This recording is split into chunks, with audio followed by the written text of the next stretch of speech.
الحمد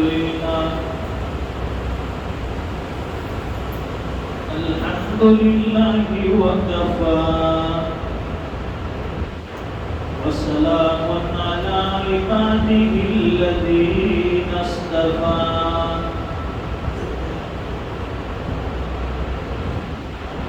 خصوصا على أفضلهم وخاتم النبيين محمد الأمين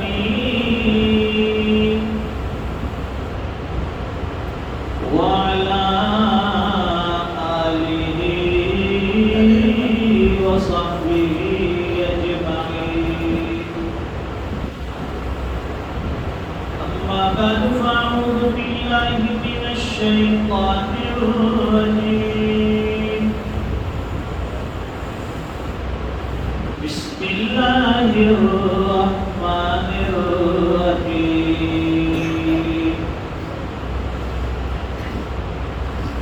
يا أيها الذين آمنوا اذكروا الله ذكرا كثيرا وسبحوه بكرة وأصيلا. صدق الله العظيم. اللهم صل على سيدنا ومولانا محمد وعلى آل سيدنا محمد وبارك وسلم. بزرگوں اور دینی بھائیوں،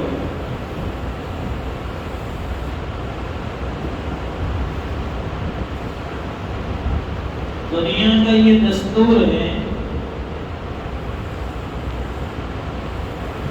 کہ جو آدمی جس کو زیادہ یاد کرتا ہے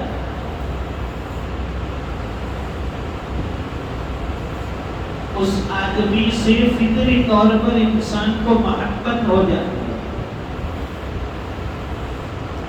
ایک تو یاد کرنے والے کو، جسے یاد کیا جا رہا ہے اس کی محبت، اور جسے یاد کیا جا رہا ہے اس کے دل میں یاد کرنے والے کی محبت. جانبین سے محبت کا سلسلہ چلتا ہے.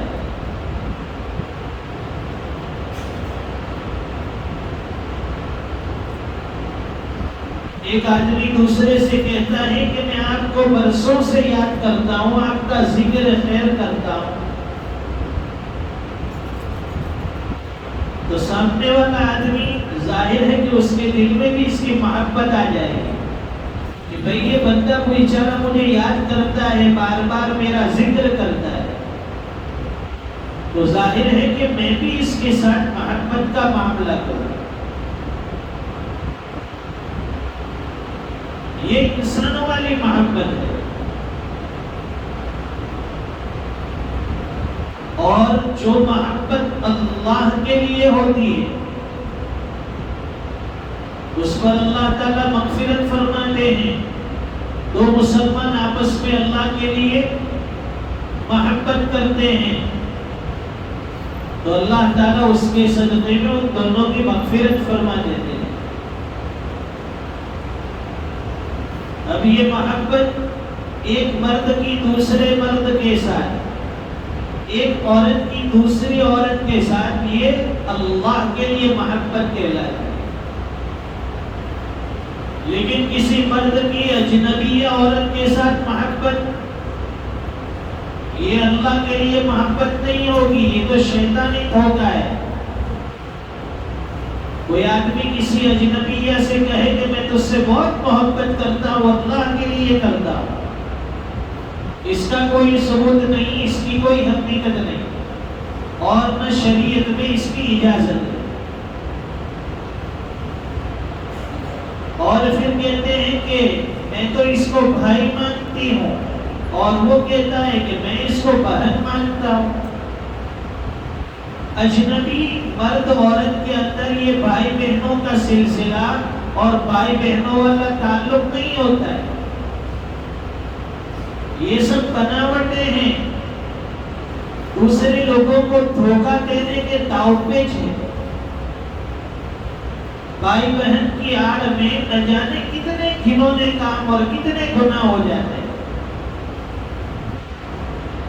اور ویسے بھی شریعت تو نہ کہتی ہے کہ اگر کسی کو منہ بولا بھائی، منہ بولی بہن یا منہ بولا بیٹا بنا دیا، شریعت نہ کہتی ہے نہ وہ تمہارا بھائی ہے نہ بہن ہے نہ تمہاری بیٹی نہ بیٹا. ما كان محمد أبا أحد من رجالكم. قرآن کریم کہتا ہے کہ حضور پاک صلی اللہ علیہ وسلم تم میں سے کسی کے باپ نہیں،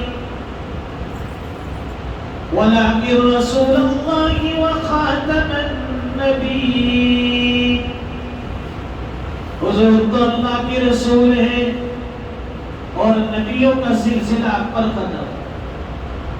جب حضور کو نہ کہا کہ آپ کسی کے باپ نہیں ہو سکتے منہ بولے، تو میری اور آپ کی کیا حقیقت اور حیثیت ہے کہ ہم کسی کو بیٹا بنا لے، کسی کو بیٹی بنا لے، کسی کو بھائی، کسی کو بہن. یہ سارے دعوے جھوٹے ہیں. تو فرماتے ہیں کہ جس بندے کو کسی سے محبت ہوتی ہے وہ بار بار اس کا ذکر کرتا ہے، اس سے محبت کا اظہار کرتا ہے، اس سے محبت کا دکھلاوا کرتا ہے، اس سے بار بار ملتا ہے، ملاقات کرتا ہے. جیسے کہ ایک بندے کو کسی اللہ والے سے محبت ہو جائے تو اس اللہ والے کی مجلسوں میں جا کر بیٹھنا، ان سے ملاقات کرنا، ان کے بتائے ہوئے طریقے کے مطابق چلنا، زندگی گزارنا، تو ظاہر ہے کہ اس بندے کو اس اللہ والے سے محبت ہے. ماں باپ سے جب محبت ہوتی ہے تو ہم اپنے والدین کے ہر حکم کو بجا لاتے ہیں، بجا لانے کی کوشش کرتے ہیں. کیوں؟ کہ مجھے میرے باپ سے محبت ہے، مجھے میری ماں سے محبت ہے. اولاد کو باپ سے، ماں سے محبت، ماں باپ کو اپنی اولاد سے محبت. یہ دونوں ایک دوسرے کے مطیع فرما بردار. کہ میرا بیٹا بڑا فرما بردار ہے، میری بیٹی بڑی فرما بردار ہے. تو فرما بردار اولاد ہوتی ہے تو ماں باپ کے دل میں ایسی اولاد کی محبت ہوتی ہے، دل سے اور زبان سے دعائیں نکلتی ہیں کہ یہ میری اولاد میری آنکھوں کی ٹھنڈک ہے. اور اگر وہی اولاد نافرمان بن جائے، ماں باپ کا کہنا نہ مانے، تو ماں باپ کی زندگی کتنی مشکل ہوتی ہے. ماں باپ بڑے دکھی ہوتے ہیں کہ ایسی اولاد کے ہونے سے اولاد کا نہ ہونا اچھا.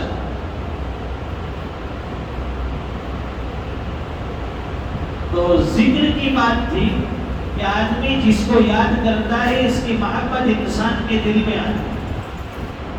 ہمیں اللہ سے محبت ہے، اللہ کے رسول سے محبت ہے. قرآن کریم میں اللہ فرماتے ہیں یا ایھا الذین آمنوا اذکروا اللہ، اے ایمان والو اللہ کا ذکر کرو، اللہ کی یاد کرو. ذکر کثیرا، ذکر کثیر یعنی ہر وقت ہر حال میں اللہ کو یاد کرو. خلوت میں ہو یا جلوت میں ہو، سفر میں ہو یا حضر میں ہو، صحت کی حالت ہو یا بیماری کی حالت ہو، رات کا وقت ہو یا دن کا وقت ہو، ہر وقت اللہ کی یادیں. اور اس کا آسان طریقہ علماء نے لکھا ہے کہ اللہ کا ذکر کرنا اس کا مطلب یہ نہیں کہ 24 گھنٹے تسبیح لے کے بیٹھے رہو. ذکر سے مراد تلاوت قرآن، ذکر سے مراد تسبیحات، ذکر سے مراد دعائیں، ذکر سے مراد نمازیں، یعنی جتنی بھی نیکیاں ہو سکتی ہے وہ ساری چیزیں ذکر میں داخل ہیں۔ اور اس کا آسان طریقہ یہ بھی بتایا کہ جو اذکار معصورہ ہے، اذکار مسنونہ ہے، دن بھر کی جتنی دعائیں اللہ کے نبی کے واسطے سے اللہ نے ہم تک پہنچائی، احادیث میں جو جو دعائیں ہمیں سکھائی گئی اس کا ورد کرے، اس کو زندگی میں لائے، اپنے معمولات میں لائے، یہ بھی ایک طرح سے ذکر ہوتا ہے۔ جیسے ہم صبح میں بیدار ہوتے ہیں تو بیدار ہونے کے بعد ہمیں یہ تعلیم دی گئی کہ پہلے اٹھنے کی دعا پڑھیں، الحمدللہ الذی احیانا بعد ما اماتنا والیہ النشور۔ یہ بیدار ہونے کی دعا بچپن میں ہم نے یاد کی ہے مکتب میں، لیکن پڑھتے نہیں ہے تو بھول گئے، اس کو معمولات میں لائے۔ صبح ہماری ہوئی اللہ کے ذکر سے، دیکھو کتنی پیاری صبح ہوئی۔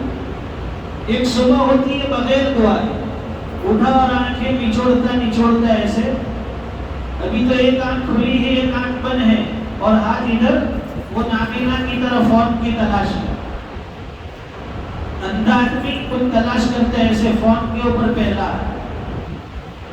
ارے بھائی تیرا فون کہیں جانے والا نہیں ہے،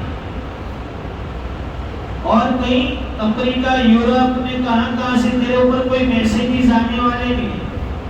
پہلے تیری صبح تو ٹھیک ہو جائے، اللہ کے نام سے تیرا اٹھنا ہو جائے تو دعا الحمدللہ الذی احیانا بعد ما اماتنا والیہ النشور۔ اس کے بعد وضو کریں گے تو وضو کے وقت کی دعا بیت الخلاء میں جانا ہے، اللہم انی اعوذ بک من الخبث والخبائث، باہر سے دعا پڑھے اور الٹا پیر پہلے داخل کرے، سر بھی ڈھانپا ہونا چاہیے کیونکہ اندر جو ہے شیاطین ہوتے ہیں بیت الخلاء، تو سر ہمارا ڈھانپا ہو، باہر سے دعا پڑھ کے جائے، الٹا پیر پہلے داخل کرے، یہ ساری سنتیں عطا ہو رہی ہیں۔ صرف توجہ دینے کی ضرورت ہے، قدم قدم پر نیکیاں لوٹتے چلے جائے، اندر بیٹھ کر فارغ ہوں گے، باہر نکلیں گے، سیدھا پیر نکالیں گے، غفرانک الحمدللہ الذی اذھب عنی الاذی وعافانی، ساری گندگیاں دور ہو گئی، اللہ نے عافیت عطا فرمائی۔ وضو کریں گے، وضو کی دعا بسم اللہ العلی العظیم والحمدللہ علی دین الاسلام، الگ الگ طریقے سے دعا ہے، کوئی شارٹ ہے کوئی طویل ہے، الفاظ کے اختلاف کے ساتھ، اور درمیان میں بھی دعا پڑھتے رہے، ہر عضو کے دھونے کی دعائیں بھی ہیں، چہرہ دھوئیں اللہم بیض وجہی یوم تبیض وجوہ اولیائی ولا تصود وجہی یوم تسود وجوہ اعدائی، ہاتھ دھونے کی اللہم آتینی کتابی بیمینی وحاسبنی حسابا یسیرا، زبان یعنی کلی کرنے کی، ناک میں پانی ڈالنے کی، مسح کرنے کی، ہاتھ پیر دھونے کی، ساری دعائیں، وہ نہ آتی ہو تو ایک دعا پڑھتے رہے، اللہم اغفر لی ذنبی ووسع لی فی داری وبارک لی فی رزقی، یہ وضو کے درمیان میں پڑھتا رہے، وضو کے اخیر میں پڑھتا رہے۔ وضو کے بعد اللہم اجعلنی من التوابین واجعلنی من المتطہرین واجعلنی من عبادک الصالحین۔ کپڑا پہنیں گے جمعہ کا دن ہے، الحمدللہ الذی کسانی ما اواری بہ عورتی واتجمل بہ فی حیاتی، کھانا کھانے بیٹھے بسم اللہ وبرکۃ اللہ، کھانے کے بعد الحمدللہ الذی اطعمنا وسقانا وجعلنا مسلمین، ساری دعائیں۔ سونے گیا اللہم بسمک اموت واحیا، ہر وقت کی یہ دعائیں ہیں اذکار معصورہ، جو حضور پاک صلی اللہ علیہ وسلم نے ہمیں بتائی 24 گھنٹے کی زندگی میں کتنی دعائیں اور کتنا ذکر اللہ کا ہمیں نصیب ہو جائے. بہت آسان چیز ہے. اور یہ جو کتابچہ دعاؤں کی چھوٹی چھوٹی کتابیں ملتی ہیں، پاکٹ میں آپ رکھ سکتے ہیں، جیب میں رکھ کر اسے یاد کر سکتے ہیں. بہت آسان ہے. اور دعاؤں کی خاص ضرورت ہے. جو کام تدبیر سے نہیں بنتا ہے، اللہ تعالیٰ دعاؤں کے ذریعے وہ کام بنا دیتے ہیں. جیسے کہ ابھی حالات ہیں، ملکی حالات، اس وقت ہمیں دعاؤں کی ضرورت ہے. اللہ کے سامنے مانگنا ہے. 1 مہینے سے اوپر ہو گیا، بارش نہیں ہو رہی، بارش نہیں ہو رہی ہے. سب کی زبان پر تذکرہ تو ہے کہ برسات نہیں تھا، لیکن یہ نہیں سوچتے کہ اب ہمیں کرنا کیا ہے. اللہ کی طرف متوجہ ہونا ہے. کسی کو گنہگار نہیں کہنا ہے کہ لوگوں کے گناہ بہت زیادہ ہو گئے، اپنے آپ کو گنہگار سمجھے کہ اللہ میں گنہگار ہوں، میرے گناہوں کو معاف کر دے. اور مخلوق خدا پریشان ہیں، یہ چرندے پرندے درندے یہ سب پریشان. رحمت کی برکھا برسا دیجیے، رحمت کی بارش نازل فرما دیجیے. اور جب طویل عرصے تک بارش نہ ہو تو صلاۃ الاستسقاء کا بھی حکم ہے کہ بارش کے لیے دعائیں کی جائے. آج ہمارے حالات ایسے ہو گئے دوستو، انسان کے جب اعمال اچھے اوپر جاتے ہیں تو آسمان سے اترنے والے فیصلے بھی اچھے ہوا کرتے. ہمارے اعمال بد اوپر جاتے ہیں تو اوپر سے کوئی اچھے فیصلے نیچے زمین پر نہیں آنے والے. یا ایھا الذین آمنوا اذکروا اللہ ذکرا کثیرا، ایمان والو کثرت سے اللہ کا ذکر کرو. وسبحوہ بکرۃ واصیلا، صبح اور شام اس کی پاکی بیان کرو. یہ ذکر کے اندر علماء نے لکھا ہے کہ 5 وقتہ نمازیں بھی داخل ہیں. 5 وقت کی نمازیں یہ بھی ذکر ہے. آدمی نمازوں میں کیا ہوتا ہے؟ ذکر ہوگا. اس میں تلاوت قرآن، تسبیحات، دعائیں معصورہ، یہ ساری چیزیں یعنی یہ سارے اذکار مل کر ایک نماز کی شکل دی گئی. نمازوں کی پابندی کر لیں. اور فرائض کے بعد لکھا ہے کہ فرائض کے بعد عام طور پر دعائیں قبول ہوتی ہیں، تو فرض نمازوں کے بعد دعاؤں کا اہتمام خاص طور سے کیا ہے. جو بھی فرض نماز پڑھیں گے اس کے بعد فوراً دعا. بلکہ علماء نے تو یہاں تک لکھا ہے کہ بندہ جب بھی کوئی نیکی کرے، جو بھی نیک اعمال ہم سے ہو جائے، نیکی کے بعد فوراً دعا مانگے تو انشاءاللہ وہ عمل یعنی وہ دعا قبول ہوگی. تلاوت قرآن کر لیا، اس کے بعد دعا مانگ. ہم نے کوئی صدقہ خیرات کر دیا، اللہ سے دعا مانگ. اور دعا کے لیے ضروری نہیں ہے کہ قبلہ رخ بیٹھا جائے، ضروری نہیں ہے کہ باوضو ہو، ضروری نہیں ہے کہ آپ ہاتھ اٹھائیں.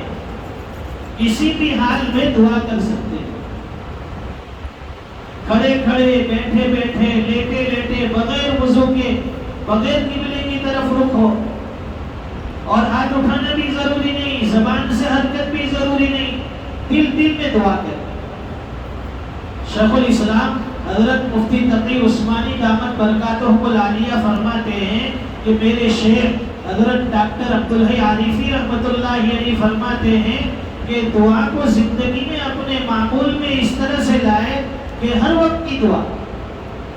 جیسے گھر میں داخل ہو رہے تو گھر میں داخل ہونے سے پہلے دعا کرے اللہ سے کہ اللہ گھر میں داخل تو ہو رہا ہوں لیکن عافیت والی زندگی دینا، کوئی پریشانی والی خبر گھر میں جا کر نہ ملے، کوئی تکلیف والی خبر نہ ملے. وہاں سے دفتر آ رہے ہیں، مدرسے جا رہے ہیں، آفس جا رہے ہیں، دعا کرے کہ اللہ مدرسے جا رہا ہوں، دفتر جا رہا ہوں، وہاں سارے حالات سازگار ہو، کوئی تکلیف والی پریشانی والی خبر نہ ہو، ہر وقت کی دعائیں. تو دونوں کا فائدہ کیا ہوگا کہ اللہ تعالیٰ آنے والے حالات بھی دور فرمائیں گے، اور دوسری چیز کہ انسان کی زبان اور اس کا دل ہر وقت اللہ اللہ کرنے والا بن جائے. اور جب انسان غافل ہوتا ہے تو غفلت کی وجہ سے وہ گناہ کر بیٹھتا ہے، نافرمانی ہو جاتی ہے. غافل دلوں سے پھر گناہ سرزد ہو جاتے ہیں. گناہ آدمی اسی وقت کرے گا جب وہ اللہ کی یاد سے غافل ہوگا. جہاں کوئی گناہ ہوا، اللہ کی یاد دل میں آئی، انسان گناہوں سے بچ جاتا ہے. اللہ تعالی ہمیں ذکر کی توفیق نصیب فرمائے. اور اس وقت امت مسلمہ جن حالات سے دوچار ہے، بارش کی وجہ سے بھی پریشان ہے، اللہ تعالیٰ اپنی رحمتوں والی بارش برسائے. اور پورے ملک میں جہاں فسادات ہو، جہاں ناسازگار حالات ہیں، اللہ تعالیٰ مبدل بامن و امان فرمائے، سب کو عافیت نصیب فرمائے. وآخر دعوانا الحمدللہ رب العالمین.